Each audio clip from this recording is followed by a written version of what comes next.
Hey, everybody, welcome back to another episode of Straight Talking Leadership with me, Chris Piankowski. My guest today is Valerie Fuqua. Valerie, being autistic, spent much of her life as a follower, allowing life to pass her by. She let time pass and allowed life to choose her path for her, but then she woke up and noticed a strong leader inside of her, wanting to take charge and guide her life in a better direction. Valerie is an author, an artist, a life coach, and an all around Renaissance woman. Valerie, welcome to the show. Hey, how's it going? It's going great. How are you today? I'm doing pretty good. I got a full day, but I am ready for it. Fantastic. So, one of the things that I like to do before we get into our conversation around leadership is a little warm up that I call the Mad Minute. The Mad Minute is basically a couple questions that have absolutely nothing to do about leadership, but it's really just for us to kind of get warmed up, stimulate hmm that gray matter between our ears. Okay, Are you ready for the Mad Minute? go right ahead. Hit me with whatever you got. All right. Question number one. You have the ability or the superpower to be able to shapeshift into any animal anytime you want to. What is one animal that you would want to be able to snap your fingers and turn into? A cat. I don't know if Cat. you notice all of the cats that I've got back here. Yes, I am really into cats. I have always loved cats. When I was little, I pretended to be a cat. Okay. I even learned how to mimic many cat sounds. And All I right. can speak cat. I can literally translate a cat video for anybody. That's an amazing skill. Right? Um, I'm okay, a little so obsessed. you've been practicing for that shapeshift question for quite a while. Oh, yes, most definitely. Yeah. Sec- House cat, by the way, I because ha- seriously, that is so much better. I'm ready to be spoiled. yeah, I would agree. If you're going to be a cat, you want to be in someone's warm and loving house, and Oh, just yes. get to be a cat with the safety net of a family. Exactly. So, second question, what is the best gift that you've ever received? Oh, wow. Yeah, that's a really good point. So, the best gift I got before I was even born, I was born with a connection to the other side, actually. And I have been using that my entire life without even realizing it. But I really got into using it when I discovered it was there in my teenage years. And I got to tell you, it really opened life up for me. It's actually the reason why I have been able to go so boldly at developing this leader inside of me because I was too scared otherwise. And I liked the surety of being able to know that whatever came at me, I had this companion to help me with the extra little tips and tricks for how to learn how to do the leadership stuff that I was already watching other people do, but I had no faith in myself to do. All right. So you've had this gift prior to birth, and actually I didn't choose that question for this reason, but it's a great segue into our conversation around Mhm, leadership, and specifically for you. Um, when you and I first talked during our intro call, mhm. you told me about this like light bulb moment where you said, "No, it's time for me to step up and lead." So walk us through that. Like, tell us a little bit about what led up to that light bulb moment, and what were some of the fears that you overcame in order to step up into a leadership role? Yes. So When you say light bulb moment, the truth is it was not one moment. It was a lot of moments. It was a long, slow progression because I was just that scared. I kept watching all of these opportunities pass me by, and I realized over time that I actually knew how to lead in a better direction and to have achieved a better result than what occurred without me actually taking the leadership role. And I realized, oh my God, if I stick with this follower thing, bad things happen. And the bad things that I was worried about, where I make the wrong decision and other people suffer, it's already happening without me leading. Because I mean that's actually literally been the main thing I've been afraid of. What if I mess up and other people suffer because of it? Okay. And And I could not deal with it. It was such a terrifying idea. And I've had to get used to the idea of, yes, but people are suffering anyway. I need to take this leadership role to give them a chance not to. so So I had to I change want my to I want to paraphrase that for a second because your approach to that is, very Mhm. it's courageous, but it's also this approach of, so you're seeing these things happening around you, Mhm. and you have a fear of what if I mess up? But then you have this change of mind that says, Mhm. if not me, who? Like, it, Yeah. if I don't take the opportunity and possibly mess up, then the opportunity doesn't even get better anyway. So Yep. what's the worst that could happen? I'm going to step up and try this. And Exactly. what if I don't? Then it's going to continue. Yeah. Exactly. Yeah, because, I was there witnessing 2 accidents, not at the same time, but, you know, it happened on 2 different occasions. On one occasion, this guy is sitting on his motorcycle at a left turn lane. It's first thing in the morning. There are literally 3 cars on the street. One of them is sitting right next to him. The other one wants to make a left turn into the left lane that's right next to him. And the idiot swings so wide that he actually runs straight into the guy's motorcycle. Fortunately, the guy had great reflexes. He hopped off as the car literally stole the motorcycle out from under his leg and Ouch. dragged it for another, like, I don't know, 20 or 30 feet across the street. And then this car gets into the driveway um, of the parking lot that is like right there at the corner.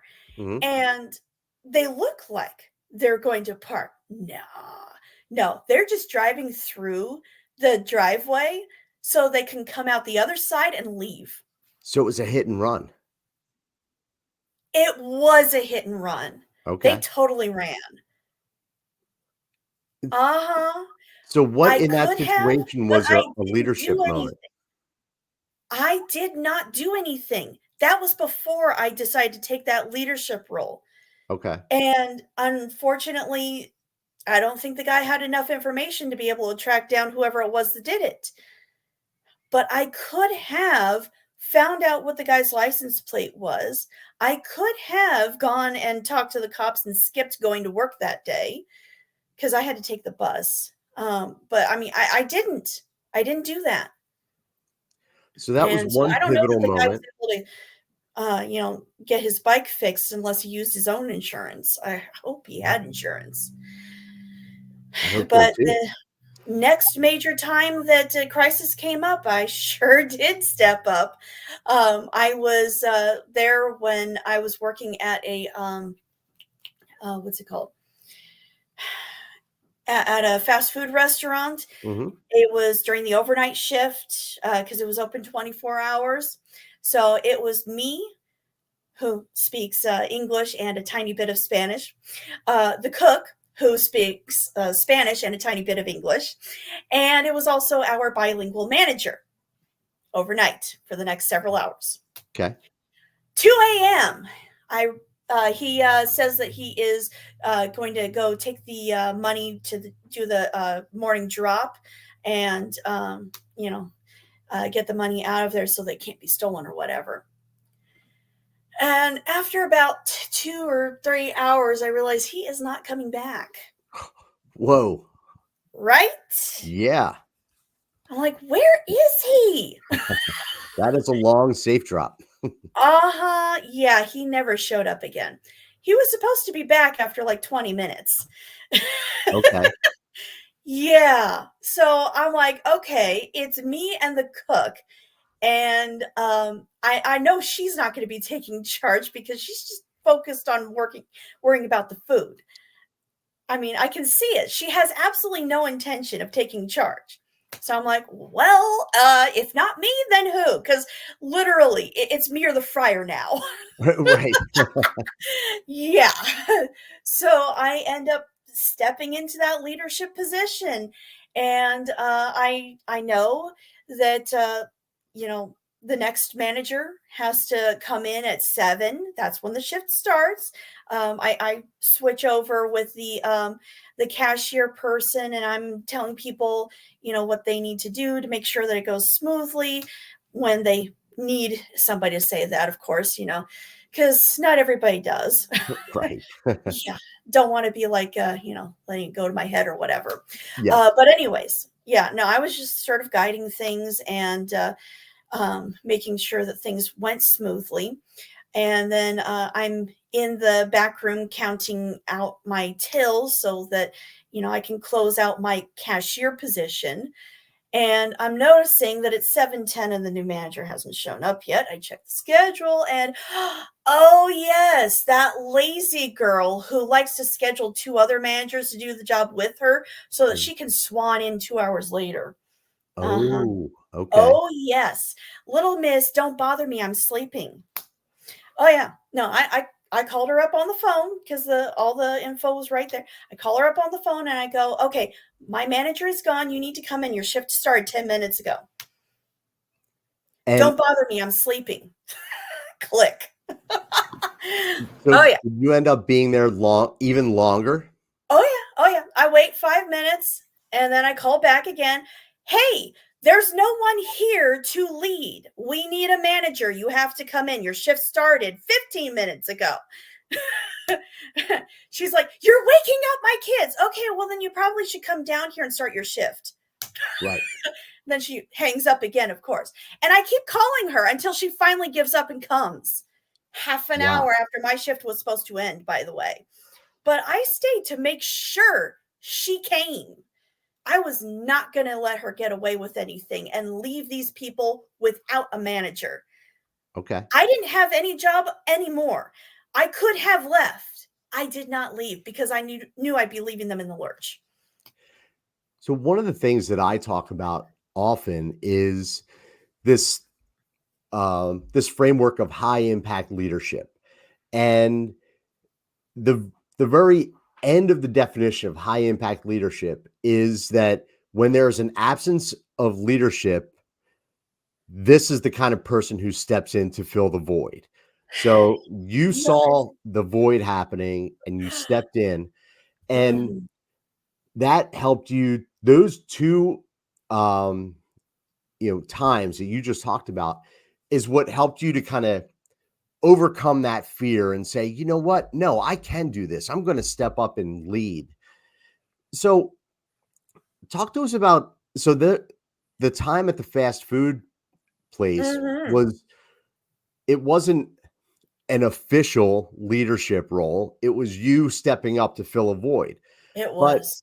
talk to us about the first time you were officially leading and managing people. Like that became your First job time after officially. time. Yes. Now that is a good question.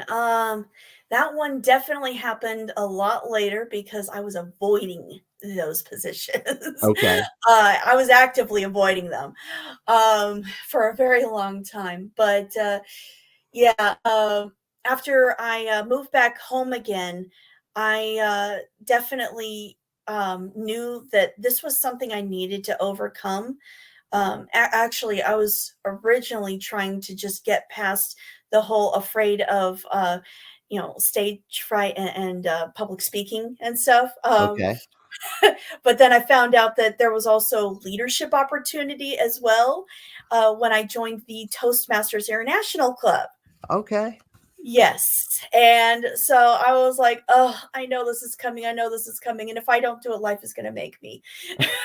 At least if I do it here, it's going to be a lot less bad if I mess it up.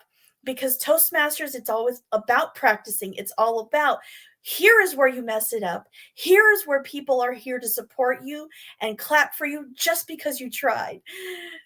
This is like the sandbox of life. I mean, if you're a gamer, sandbox is where you just kind of mess around and do whatever. Mhm. So yeah, no, I decided, you know what, I'm going to learn it here because it's coming, and this way it's a lot less scary. And so I was asked to become the vice president of membership for the club, and even though it terrified me because a uh, a club lives and dies by their membership, okay? Right. If you have a bad vice president of membership, your club can close. I believe it. But Uh-huh. Yeah, I mean, we were sitting pretty good. We had a little over 20 people, but of course, that 20 members means that you probably only have about 11 or 12 who actually show up to okay. each meeting. It'll fluctuate between 8 and 12 and 15 people. Got it. But anyways, yeah, if you end up dropping down to say 15 members, you probably only have like between 4 and 10 people showing up. So it can get kind of tight there. Sure. But anyways, so our first vice president of membership had to go away to the Philippines to deal with a crisis, and he got stuck there for like practically the whole year. Okay. Um, and then our backup vice president of membership, whom he had chosen, he said, I'm too busy. I was only supposed to help. I'm out. Whoa. Oh, yes. He was supposed to teach me the position. I can't do this. And so then the president of the club says, okay, I love your energy. You are so great with the new members. I think you would be really, really good as a vice president of membership. Can you do it? I'm like, I am absolutely terrified. He's like, it's okay. I'll teach you. I'm like, yeah, you have no time. You're a real estate agent. I Okay. have seen you have no time. Oh, I have to do it. All right, fine. Yes, I'll do it. I'm probably going to fail spectacularly, but I'll do it anyway. He literally had no time. He did not teach me anything. I knew this. I knew this going in, at least. So you But figured out how to do it. I did. I mean, I had absolutely no idea how to do any of the paperwork stuff. I just was like, you know what? Whatever. I will be the face of the club. I will embrace every new member that comes. I will shake their hands and be super nice and try to push the membership. Oh, yes, here you go. Here is a membership application, and this is what it's about, and these are the fees. But if you're too scared, it's okay. You can keep coming as a guest until you love it. Oh yes, oh yes, and So I got lots of new people to come. I did not call anybody on the phone. There was no cold calling, no emails, none of that. I did not do the outside of club times stuff at all. So that's like 2/3 of the job gone. But I did the part that happened during the meetings, and it was enough that we actually had a few more members than when I started. oh, all right. Nice. Yes. So you grew membership, Yes. which is the role of that job. Uh-huh. I think it was by the grace of other people trying to bring people in all the time because we have Okay. lots of people who are always trying to recruit guests anyway. But I Are did you it. We had somebody that was really helping. And I Mm, liked the job so much, I kept doing it even after I stopped being vice president of membership. all right. So Gave it you a real cakewalk for the next person who took over, who only wanted to do the behind the scenes stuff and didn't want to actually interact with new people. so it was like a team effort. It was so a team effort. Oh, yes. Oh Awesome. my God, Are you yes. still a member of Toastmasters? No, unfortunately, during the pandemic, my health was really tanking. I did not have the energy anymore to keep going out and doing that every week. And so I ended up letting my membership lapse. Okay. My mom wasn't going to want to go anymore anyway because they had switched to doing online meetings. And if, for her, if it's not in person, it's not worth it. Got it. So Yeah. I'm I've a go with people kind of I've person. known of Toastmasters for years and years. I've always known about them. And I actually went to my first Toastmasters meeting ever Hmm. about 3 weeks ago. So 2024, May of 2024, first time ever checking Mhm, out a Toastmasters meeting. And, for me, I do public speaking. I'm a podcaster. I coach leaders at all different levels of mhm, companies.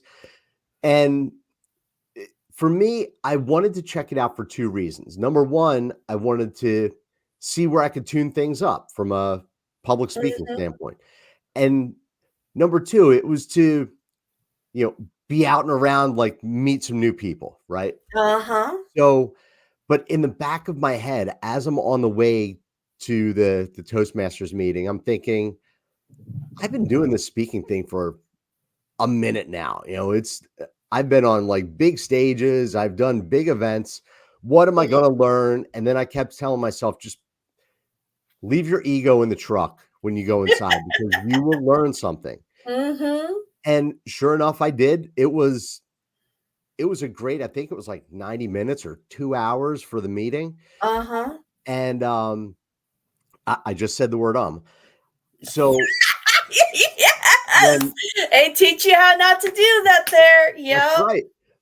I Mhm, I volunteered for a table talk, right? First mhm. time I'm ever in this group of people, and I volunteer, I give my 2-minute table talk. My total time was just over a minute and a half out of the 2 minutes. But what I didn't realize, I looked at the agenda, I didn't know all the parts of the agenda, Mhm. and this member stands up and he has been collecting a list of filler words for everybody who spoke during the meeting. And when he Yep. rattled out how many times I said so and in the course of like 93 seconds, I was amazed. And now it's on my radar. And I just caught Uh-huh. myself a minute ago saying the word. Yep. Yep. It It was a is great absolutely experience. surprising. And I Mhm. definitely plan to go back. It That's was a awesome. really fun time, and, yeah, it's interesting that you brought that Mm. up because I just had my Yeah. first experience recently. By the way, be on the lookout. I mean, if you join, be on the lookout for area and district events because seriously, that is where the money is, okay? Because those events, they are absolutely amazing. Usually there will be like a fee to go, but you get all of these different speakers who will teach you about different things. It's basically like a seminar, and Mhm. there'll be like this whole agenda for all these different seminars that are happening at particular times. And of course, they'll have like several of them going concurrently. So you kind of got to pick and choose which one you want to do.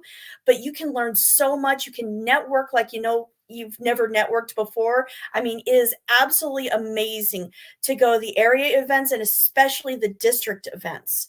Okay. And not only that, but they also have speaking competitions that happen every year. And by the way, the global winners, they're usually set for life as public speakers, making tons and tons of money. Really? Literally. Even the ones who place like second and third, they could be set for life. Interesting. That's That's Oh, good to yes. know. I'm gonna It check is that out. absolutely amazing. Toastmasters can change lives. Seriously. That the I'll I'll continue down this road for just another minute, but you Okay. brought up the events, and there were people at that group meeting that I went to Mhm, who had just come back from an event in Hershey, Pennsylvania. So I'm just outside of Philadelphia. Hershey is mhm, maybe an hour and a half east of me. So mhm. they had just come back from like a weekend long seminar retreat, and it was all Toastmasters, and they Wow. gave a debrief on it. So Mhm. that was, but I didn't realize the breadth of it. That's pretty awesome. Oh, yeah. Oh my gosh. Yeah, no, it is a huge thing. It, it is. So Valerie, one Mhm, question that I always like to ask, especially people who are really beginning their leadership journey, mhm. is what are the qualities that you really want to see in a leader? What are the characteristics that when you are working with another leader are going to help to inspire you? What makes someone an awesome leader? Someone is an awesome leader when they actually care about the people around them and what happens to them. When you understand the weight of that position and how your decisions affect other people's lives, you make good decisions for them. Decisions that inspire, decisions that benefit everybody around you. I mean, I've met a lot of people who are leaders, and Mhm. what they are is people who want to be in power and tell people what to do. Yeah, big difference. Yes, very big difference. These are not the people that anybody really wants to follow. They just have to because the person, trumped in and laid out a whole bunch of, pitfalls for people to fall into if they don't. Mhm. That And is that is not definitely, the way of a leader. yeah, that's sometimes people get that organizational authority and Mhm. they're given a title. I always say that title and leadership do not always go hand in hand. In Yes. fact, many times Mhm. people that have gotten certain titles have done their not have gotten that not through their leadership abilities, but through Mhm. other things that have somehow put them in a position of authority, and they Mhm. don't know how to take advantage of that position in a positive way. So that's when we Mhm. get these bad leaders and, Yeah. And giving people bad rap. I could feel some of our viewers wanting to speak, and I just want to address this for a second. So, it's leadership is not about seeing the answer, okay? Mhm, I know a lot of people, they feel, I know the answer. I know what needs to be done. So that's great. That can be helpful. But the thing is that is much less important than actually giving a care about what happens to the people around you. Because when someone cares, even if they don't know what they're doing, and they're just saying, let's guess this, they will in the moment adjust their tack to better keep everybody coming through the crisis with them positively. mhm, People, on the other hand, who just see the answer and they're like, I'm in charge, I got this, they can get all the way to the end, look behind them, and find out everybody else is gone. yes. And that Wh can be metaphorically, literally, whatever. I mean, they could be literally dead I because you were so focused on fixing the situation, you forgot about the people you were supposed to be leading. So, caring is primary. It is the crux of true leadership and why people want to follow you. If you don't have that, you have nothing. I couldn't agree more. Thank you. You absolutely have to care for the people that you're leading. I'm just gonna mention again the the framework of high impact leadership has 5 principles, and the 4th principle is conviction and caring. So conviction being, I know who I am, I know what my values are, I know what the values are of the organization, I know Mhm. what standards I want to emulate or I want to exhibit for my people. And then the caring part is genuinely making sure that they are okay. It's building Mhm. relationships with people. It's, you Mhm. know, really wanting the best for your people. That's ultimately what leadership is about, is Yeah. helping others to do the best that they can in order to achieve a shared goal, Mhm. and helping them to elevate themselves to be the best that they can be.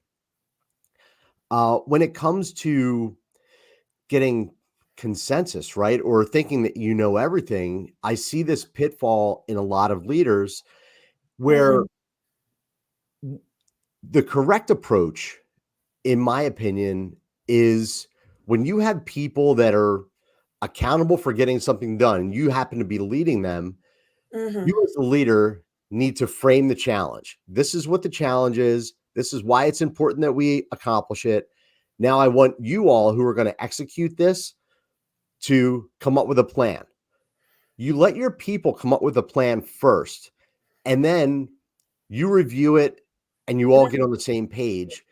Maybe you've got a few minor adjustments that you want to suggest, but 90% of that plan is going to come from the people who are going to execute. And Yes. then you are there to support as the leader. You're there to provide resources and everything else.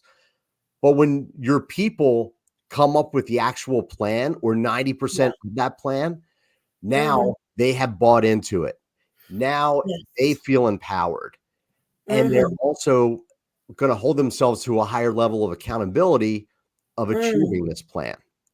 And more to that, because, um, I mean, when you're a leader, a lot of times you think you're an island unto yourself, and you have to come up with the plan. But the truth is that leadership is about more than that. It's about using your resources, and the people you are leading are your resources. A Yes. crowdsourced idea is going to be so much better than a solo idea. So you're absolutely correct. Yeah. And leaders kind of fall into this trap of, Hmm. I got here because I know this amount of stuff, but it's the people that are actually doing it that know the little nuances that you Hmm. oftentimes, because you've gotten so far removed, you don't know those little nuances. That's true. That is very true. Yes. And in the instance of a crisis or some kind of, Mm, issue that comes up, uh, yes, people expect their leaders to be decisive. mhm, When all eyes are on them, then, mm, okay, I need to act, I need to lead, right? I need to be mhm. decisive, because sometimes you can't leave it up to the crowd to come up with a solution True. in an emergency. Mhm. But there's a Have time. dichotomy of that. If you as the leader get a report back from someone who's working for you and they say, "Hey, this just happened," if it's not an emergency and you don't have to step in, then your only other response is, "Okay, how can I help? Mhm. How can I Yeah. help to get through this?" And if they say it's beyond our capability, now it's my time to take action and be decisive and voila. Yes. Yes. Because when you have the time to ask the questions and find out what your resources have available to you, that's the time to be doing that. That's And right. then, there's the crisis management. Sure, yeah, you definitely have to step in and just, make the snap decisions when you got to do that. But yeah, the leadership is, the buck stops with me. I Yes, am the last stop before a decision is made. Last stop, not first. that's right.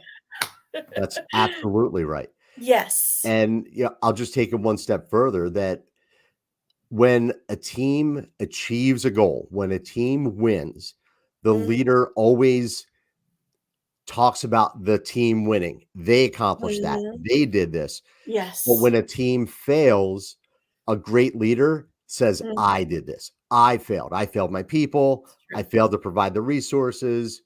So they give the praise in Mhm. the moments of success, and they take the accountability in the moments of Mhm. failure. That's a great Mhm. leader. Yes, definitely. So one of the things that we had talked about before we started recording is that Mhm. you always you have this something inside of you to help people. You love helping people to I know. overcome challenges, to be the best that Mhm. they can be. So, what are some of the things that you do to inspire people to do that? So I'm just always looking for what do you need? What does a person need to turn things around, to feel better, to be happy, to engage with life, to feel like they can accomplish things? Sometimes I can see, sometimes I have to ask them, what do you need? Mhm. And other times people just come up and tell me this stuff. It's like I've got, therapy time with Valerie printed right here. Because seriously, I have been sitting at a bus stop and a person starts telling me their life story. Okay. Oh, yes, it is absolutely insane. Yeah, that's just the way it is. And I remember there was this one guy who had come in to ToastMasters. This was after I had stopped being the vice president of membership. I was still doing the job during the club meetings. And he picked a table that was at the back of the room and empty. And this was after he had stood in a corner by the entrance, not really sure what to do or where to go, and just kind of waiting for an answer. Okay. Yeah. So when somebody brought my attention to the fact that he was there, because, you know, he was trying really, really hard not to be noticed too. So Sure. I did miss him. But somebody said, "Okay, so there's this new guy here. Come over and talk to him." I'm like, "Oh, yes, I see him now." Beeline straight over to him. You actually should have seen the look on his face. He looked like he was being attacked. I just moved that fast. But I wanted to get over to him and welcome him. And fortunately, the second I arrived, I have this nice soft voice, very welcoming and warm and wide. And I'm just like, "Hey, how are you doing? Welcome to the meeting." And he instantly relaxed a little bit. He's still scared because it's new and he doesn't know me or anything like that. But I just pick a spot next to him and invite him to the table. No, I'm sorry. He had already sat down to a table at that point. But anyways, I sat down next to him at the table, and I made sure to bring one of the agendas with me, and Okay. I asked him if he understood the format, and I just kind of went over the agenda with him. And he was like, "Oh, okay, okay, got it." Because of course they've got all this jargon on here, like table topics and Yes. stuff like that. And it's like, well, what's that? Well, I didn't know what this stuff was in the beginning, so I just explained it all to him. Here's the introduction. Then the members are going to be doing these speeches that they scheduled. And then after we do a break and we can go eat some of this food that's over here, then we'll be getting to table topics. And you'll actually have a chance to speak if you want to. Because, I saw his eyes go, I'm like, if you Right. want to. And don't worry about it, okay? They're going to ask you a question, but you don't have to answer that question. If you don't like it, just talk about whatever you feel like talking about. You can even think of something now to talk about. Now all you gotta do is raise your hand. You don't have to do it though, okay? You can just watch what other people do. That'll be fine. He actually did end up speaking during one of the table topics. And he ended up liking the Toastmasters meetings. He kept coming back. I could feel that, if I didn't talk to him and, invite him in during that meeting, he was going to be gone. He would Okay. never come back. He was just, this was his one try. And if it didn't work, he wasn't going to try again. But it So worked. that first meeting was a success for him. but Mm, more so, it was an example of how you can help to draw something out of somebody.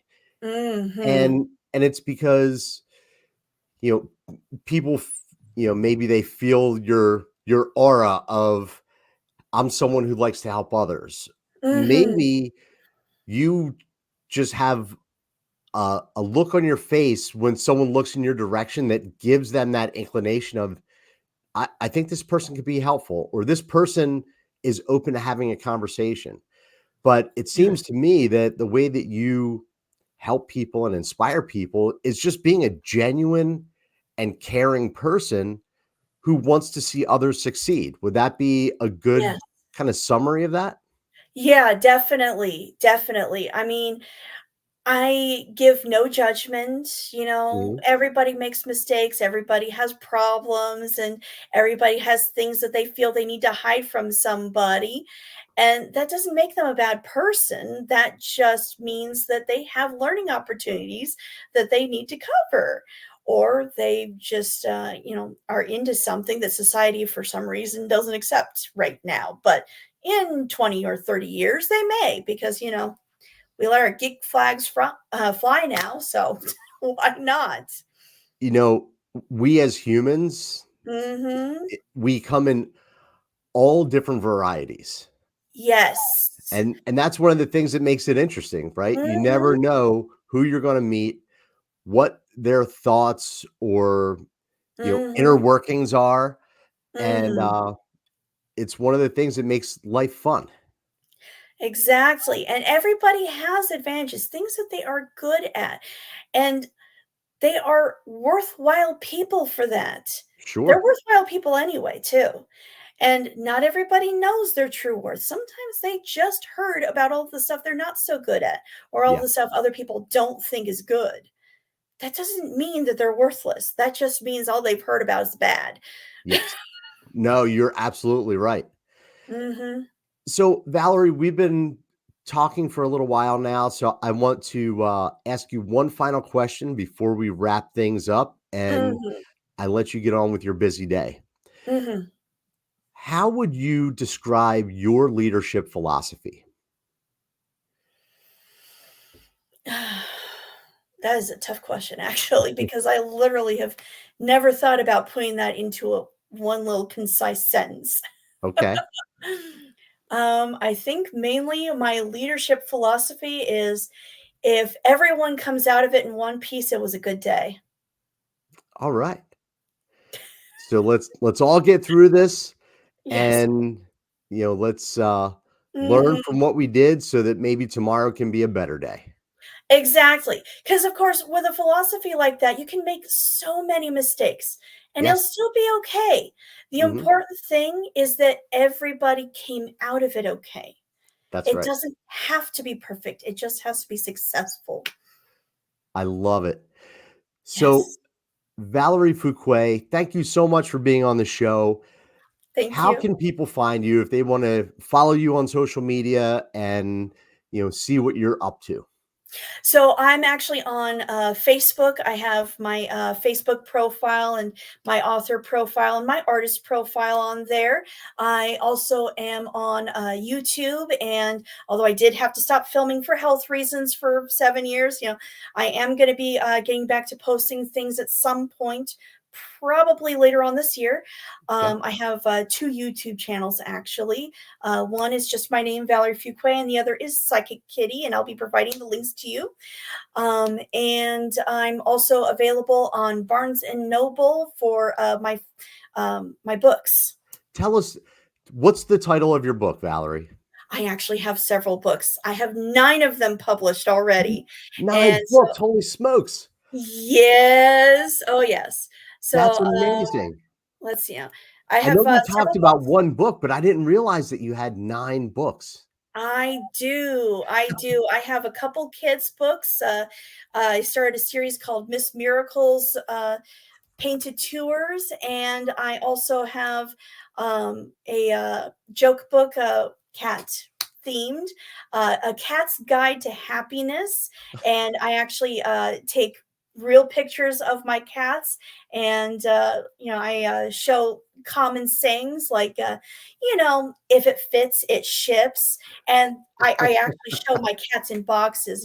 There's the overstuffed box, and then there's the perfect fit box. That's hilarious. Yes. All And right. then I also have several books on my experiences as a psychic. Two of them are Forays to the Other Side, where I just tell people what it's like on the other side, so that people who may have concerns about the afterlife, who wonder what it's like over there, they can see what it's like. The truth is it's not this weird, scary, unknown place. It's just like here, but grander. Okay. They have movie theaters, they have a Disneyland. Seriously, they have a Disneyland, and it is absolutely huge. Jasmine has her own castle now. But of course, Cinderella's is the grandest, okay? Of It course. is ginormous. It's got to be taller than Jasmine's. It has its own lake. It has a stream going next to. I mean, it is absolutely amazing. I've been to Disneyland so many times. It is insane. And there are amusement parks. There was this one amusement park that, I kid you not, it was a water park, and every 90 seconds, the entire park would actually rotate, Whoa. right? That Okay. was a little bit weird.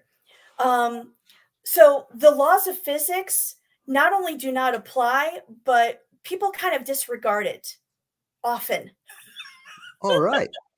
It I once sounds like found a a fun place driving to be. area where you could only cross an intersection by making left or right turns. Don't ask me how you managed to get to the exact opposite side. It worked, but I don't really know how that worked, because physically it doesn't work here. That's right. Uh, Sounds like a magical place. Oh, yes. Oh, yes. It is absolutely amazing over there. And so I posted a whole bunch of stories about my experiences there. I also have a book called Light Workers. There's a superhero in all of us, which actually details several different skills that anyone can actually use, because it's based on using white light, which is available to any person, whether they're psychic or not. Okay. Yeah. Wow. So Yeah. So variety of connection topics, over stuff. 9 books, a couple Mhm. of YouTube channels, active on social media. And Mhm. you know what? I really appreciate you taking the time to be on the show today. Thank I you. know that the people who listen and watch are going to get some nuggets of information. Uh, I will link all that stuff in the show notes so people will be able to click through and find you. And with that, I just want to say thanks again, Valerie Fuqua, for being on the show. Thank you. And for everybody else who's listening, who's watching, if you got something out of today's episode, please like it, please share it, please subscribe to the channel either on YouTube or on any of the audio platforms so that you never miss another episode of Straight Talking Leadership. With that, go on about your day and lead on.